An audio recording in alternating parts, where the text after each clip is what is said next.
This audiobook of the original America Burning was produced by the firefighter podcast Combustible. More details on this project can be found online at www.combustiblethepodcast.com. The audio for this recording is consistent with all copyright rights and permissions associated with America Burning and is not affiliated with or endorsed in any way by the federal government or the U.S. Fire Administration. Chapter 3. Are There Other Ways? Smoke is pouring from the windows of a vacant apartment on the third floor of a tenement. A passerby runs to the nearest fire alarm box and pulls the lever. Instantly, a gong sounds in the fire station 8 blocks away, the pattern of its ringing indicating the location of the alarm box. Firefighters jump into their heavy boots, don their helmets and canvas coats, and sprint aboard a pumper. Other men board the ladder truck sitting next to the pumper. In less than a minute, after the sounding of the gong, the pumper and the truck are racing down the street toward the fire, their sirens wailing. Simultaneously, engines from other fire stations head toward the fire. This is a scene that is repeated hundreds of times a year in every city. Except that internal combustion engines have replaced horses, this is the way fire departments have responded to fires for as long as anyone can remember. Seldom does the question arise, is this the best way to respond? It is the duty of every fire department to save lives and reduce injuries and property losses when fires occur. Our nation's record in each of these areas needs vast improvement. Because human carelessness accounts for most fires, it is the public, not the fire departments, that must shoulder the major burden of improving the nation's fire record. Moreover, the vast majority of firefighters are volunteers who take grave risks without compensation, and they are giving all the time to their fire companies that their busy lives permit. Many fire departments, both paid and volunteer, are performing as well as their resources allow, yet the nation's fire record gives them no ground for complacency. How can fire protection be improved? The easy answer is to augment the budgets of fire departments by 20, 30, or 40% so that more equipment can be bought and more firefighters hired. But it does not follow that increases of 20, 30, or 40% will be matched by like reductions in losses of life and property. Nor is it realistic, at a time when most local governments are financially squeezed, to speak in such terms. The more realistic solution for most communities lies in careful assessment of what future investments, whether in men, equipment, or new programs, will maximize effectiveness, then a gradual shift of priorities toward the most cost-effective measures. In such an assessment, basic questions need to be asked. Communities for which the scenario at the beginning of this chapter is typical might ask, how many firefighters should respond to every single alarm fire? How many pieces of equipment?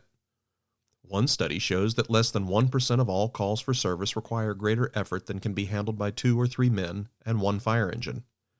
On the other hand, does sophisticated and expensive equipment make a critical difference in the time it takes to suppress a fire?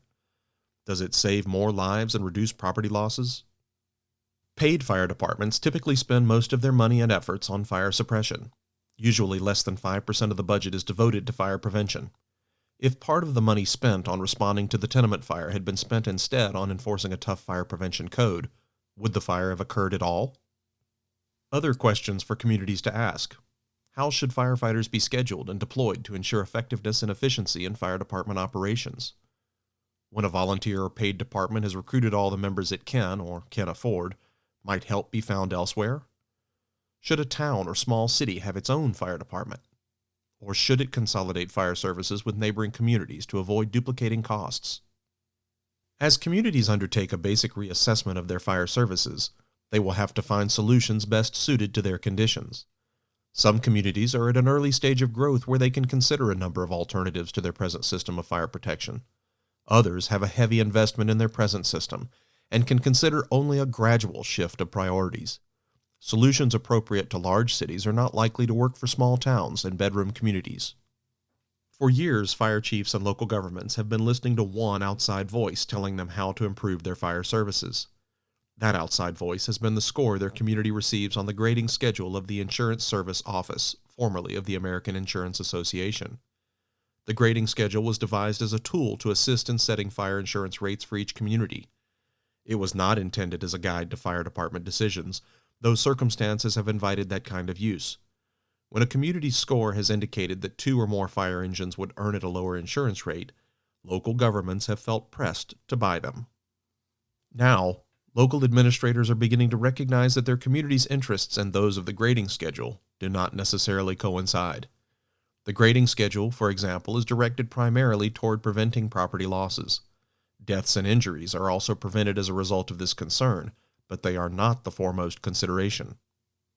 The grading schedule attaches only small importance to fire prevention. Ironically, few local governments expend as much on fire prevention as the grading schedule recommends. As we discuss in chapters 11 and 16, more attention by fire departments to fire prevention through fire safety education, building inspection, and approval of the fire protection features of building plans would significantly reduce life and property losses and injuries from fires. Fire departments can't be blamed for the ignorance and indifference that cause unsafe buildings to be built, that account for shoddy wiring and hazardous storage, that contribute to people's carelessness with matches and cigarettes, that explain the counterproductive behavior of people when fire breaks out. But if the tides of ignorance and indifference are to be turned back, as surely they must, then fire departments are the natural place for the effort. As educators and enforcers, fire departments can do much to lessen the incidence and destructiveness of fire. The importance of the prevention role is underscored by the fact that fire departments can do so little when fires have gotten out of hand before they were notified. The Commission recommends that local governments make fire prevention at least equal to suppression in the planning of fire department priorities. The present system. One reason large cities and smaller communities are likely to arrive at very different solutions to enhancing fire protection is that they tend to have distinctly different fire departments. Most large cities have paid fire departments. Many smaller communities are protected by volunteer departments. About 1 million Americans serve as volunteer firefighters, 5 times the number of paid firefighters in the nation. By one estimate, based on what it would cost to replace volunteers with paid firefighters, the nation's volunteers are rendering a public service worth at least $4.5 billion annually. The huge diversity among volunteer fire departments makes generalization about them difficult. While some are strapped for manpower, others are endowed generously enough to send all of their active members to state firefighter school each year. Some serve isolated rural towns on budgets as low as $3,500 a year. Others are called upon to serve a densely populated area of 50 square miles with substantial budgets and manpower. The hazards they protect against range from widely scattered houses and barns to heavily populated urban areas. The striking aspect of volunteer departments, of course, is that they cost far less than paid departments. Then, too, volunteers are often people of standing in the community, are dependent on other citizens for contributions to the department, so that a broad segment of the community is supportive of the department and conscious of the fire problem. On the other hand, volunteer departments often can afford only a low level of training and an inadequate dispatching and communication system. When a fire occurs, turnout can be uncertain. Their part-time members usually lack the experience of full-time firefighters. They also, in many cases, lack the manpower to do building inspection and other fire prevention work. Since paid departments are generally larger and have more men on duty more of the time than volunteer departments, they tend to be more complex organizations. In addition to having specialized companies, for example engine, ladder, snorkel, rescue of from 2 to 7 firemen, paid departments often have special staffs for training, fire prevention, communications, purchasing, community relations, and other purposes. With such complexity, typical problems of bureaucracies emerge. Lack of coordination among separate units, the subordination of central purpose, public service, to petty rules and red tape, the stifling of innovation. Presiding over this tenuous alliance is the fire chief, who wears 2 hats. One, the administrative hat required to run the organization. The other, the helmet he dons when the alarm is sounded to lead his firefighters in the suppression of a fire. Since the fire chief usually has come up through the ranks, the second hat probably fits comfortably. It is the administrative duties of today's complex municipal department for which the chief is less likely to be adequately prepared. Alternatives for the future. Whether the fire department is volunteer or paid, fire prevention and protection can be improved in every community in the nation. Few, if any, communities can say they have reduced life and property losses from fire to the extent humanly possible. For most communities, improving the effectiveness of the fire service calls for gradual changes within the present structure, a shift of priorities toward fire prevention, better deployment systems, improved management practices. Other communities will want to consider a major shift from their present system. In the next few pages, we will explore some of the alternatives open to them. Part volunteer, part paid. Communities that have grown in size or complexity beyond the capabilities of their volunteer fire departments need to consider a shift toward paid departments. Among the advantages of a paid department is the fact that, If it replaces several volunteer companies, it can ensure that fire protection resources are spread equitably in the community. One source of criticism, of course, is the increased cost of paid manpower. But the shift need only be partial. For example, many volunteer departments can summon adequate manpower during evening and nighttime hours, but are hard-pressed for manpower during daylight hours when volunteers are at their jobs. In such instances, it would make sense to have paid firefighters on duty during the daytime. Auxiliary firefighters. An alternative source of supplemental manpower sometimes used is municipal employees, who can be called away from their main jobs without serious detriment to the chief function they perform. Reliance on such personnel for first alarm capability would certainly be ill-advised. However, if adequately trained as firefighters, they can be a source of secondary manpower. Woman power. When a small Florida community organized a volunteer fire department several years ago, it faced the classic problem. The 15 male members were not available during the daytime. The solution: 9 wives took over the daytime obligations. They have responded to as many as 6 brush fires in a single day, and the fire chief describes the system as working beautifully. In a suburb of Columbus, Ohio, wives are similarly organized as a daytime rescue squad. Fire departments that face physically strenuous tasks day in and day out will understandably be reluctant to hire women as firefighters. But reluctance to hire women for less taxing duties such as dispatching, ambulance driving, and inspecting buildings is harder to defend, and indeed is likely to be challenged legally with increasing frequency in coming years. The Commission recommends that communities train and utilize women for fire service duties. Police-fire consolidation. A small number of communities have consolidated partially or fully their police and fire departments. One recent source lists 23 cities and towns with fully consolidated departments, usually called public safety departments, 10 with partial consolidation, and 2 with selected area consolidation, that is, confined to certain neighborhoods. Of the cities with fully consolidated departments, 17 of the 23 are in communities with fewer than 10,000 residents. Generally, they are affluent residential communities lacking the hazards associated with aging urban centers or large industrial districts. They do not have the crime problems of urban areas. Hence, the absence of patrolmen during a fire is less risky than it would be in larger cities. The 23 communities all have some form of cooperative patrolmen or public safety officers. That is, men with some firefighting training who are primarily police officers but who respond to fire alarms and provide various forms of assistance. In one city, for example, neighborhood patrols carry resuscitators and large fire extinguishers in their vehicles. Patrolmen are not called away from crime control if a fire occurs. In another, public safety units staffed by 2 firefighters cross-trained as police officers patrol an assigned area in station wagons equipped with firefighting equipment, first aid equipment, and protective clothing. 2 additional firemen are assigned to each piece of equipment at the fire station. Hence, total manning is 4 men per company. 90% of the time, the station wagon arrives first at fires in its district, and 1/3 of the time its patrolmen are able to handle the fire unassisted. Consolidation appears to work in areas where neither the crime problem nor the fire problem is serious. As either problem rises in seriousness, so does the potential for conflict of purposes, with the result that attention to one problem will be sacrificed to attention paid to the other. Indeed, the more serious is either problem, the more important it is to have personnel specially suited for attacking the problem. Fighting fires and fighting criminals call for very different skills. They also call for men with very different kinds of motivations and very different assessments of the kinds of risks they are willing to take. That firemen and policemen are different kinds of people is attested to by studies which find that firemen make much better paramedics. Several other cautions are in order. While consolidation plans make valuable use of firefighters' non-emergency time, there are functions related to fire protection that deserve higher priority: fire prevention inspections, fire safety education, rescue and paramedic services among them. Moreover, no community can say with full assurance that its fire problem is small. An additional consideration: if firefighters also have law enforcement duties, they will be bad choices for conducting residential fire safety inspections. Suspicions about their true intentions will make them unwelcome in many homes. Reduced services. An additional alternative for communities is to freeze suppression services of the fire department at the present level, while at the same time placing more of the future burden for fire protection on the residents of the communities. This is not as novel as it may sound.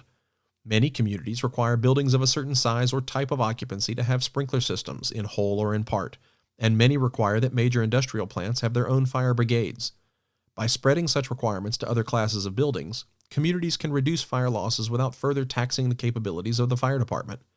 In many countries, we might add, preventing destructive fires regarded primarily as the responsibility of the property owner, not the fire department. Private contracting. A further choice, laden with controversy, is to contract for fire services with a private firm. Many of the nation's early fire companies were incorporated under state law and provided their services on a contract basis. Private contract companies exist in parts of Tennessee and Arizona.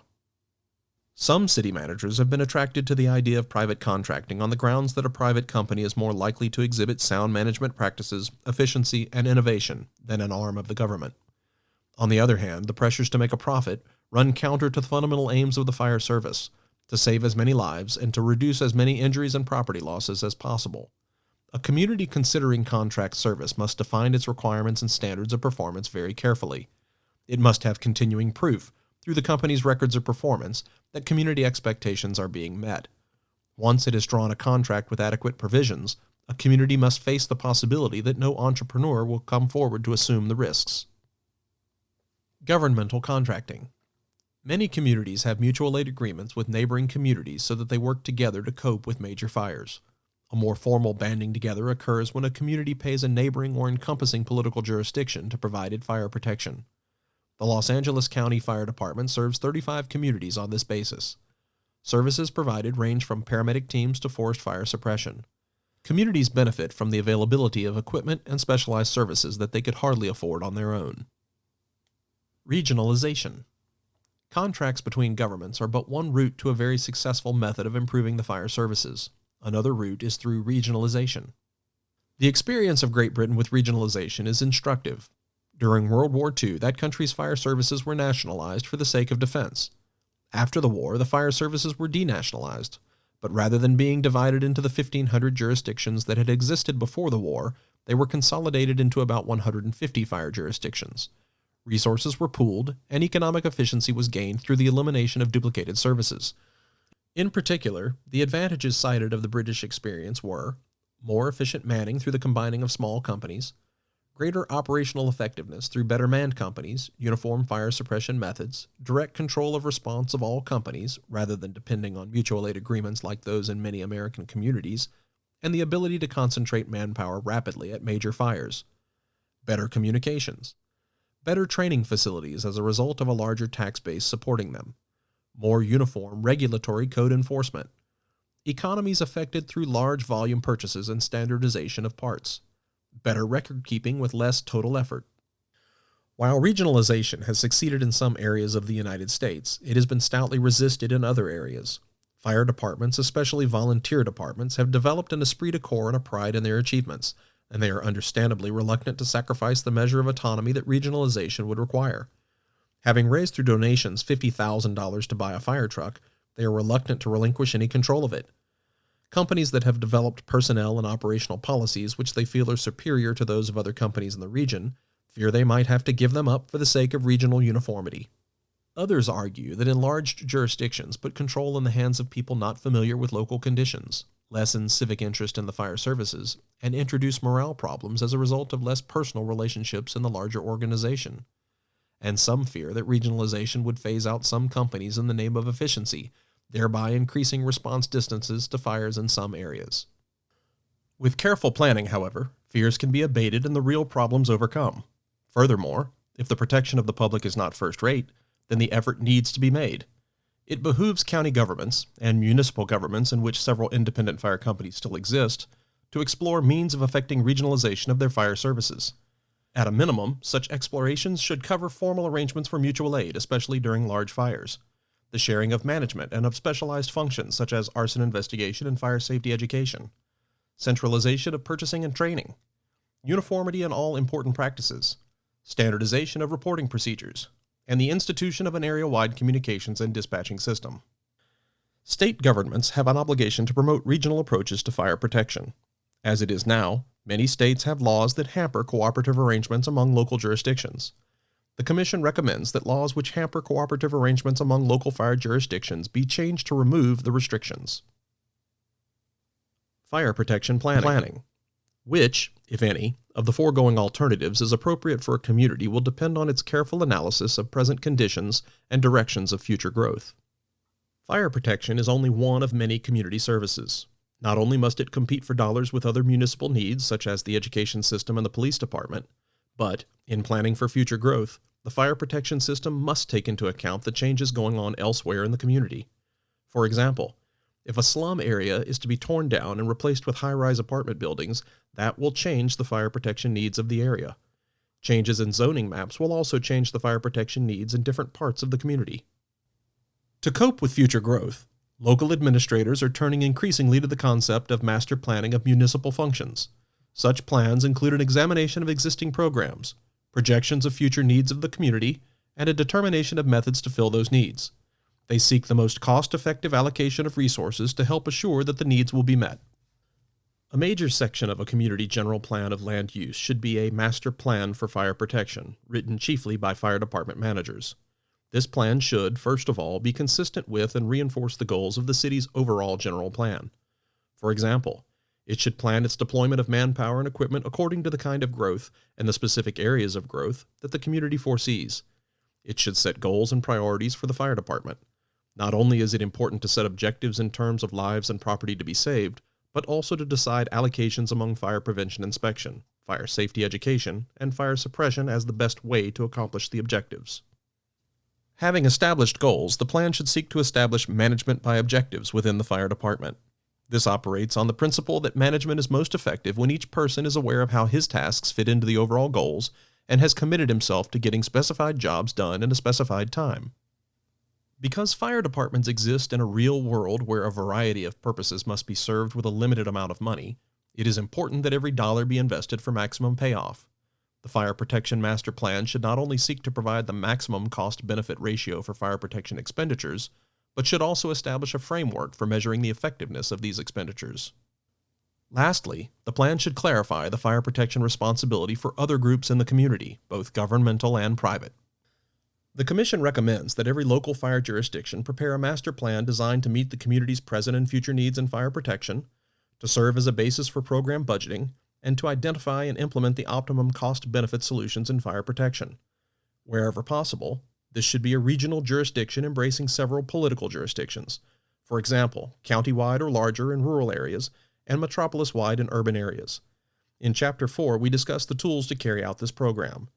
In other chapters, we recommend federal assistance, in the form of grants for equipment and training, to local fire departments to improve the reduction of fire losses. Such assistance should be in response only to well-substantiated needs. Hence, the Commission recommends that federal grants for equipment and training be available only to those fire jurisdictions that operate from a federally approved master plan for fire protection. The Commission recognizes that the planner who sets out in search of the most cost-effective solutions to his local fire problems is faced with scanty data on which to make such decisions. What is the difference in performance, if any, between a fire station that serves a 12-block radius and one that serves a 6-block radius? How is performance affected by the addition or subtraction of one man on a pumper? What are the hazards most important to eliminate through building and fire prevention codes and enforcement?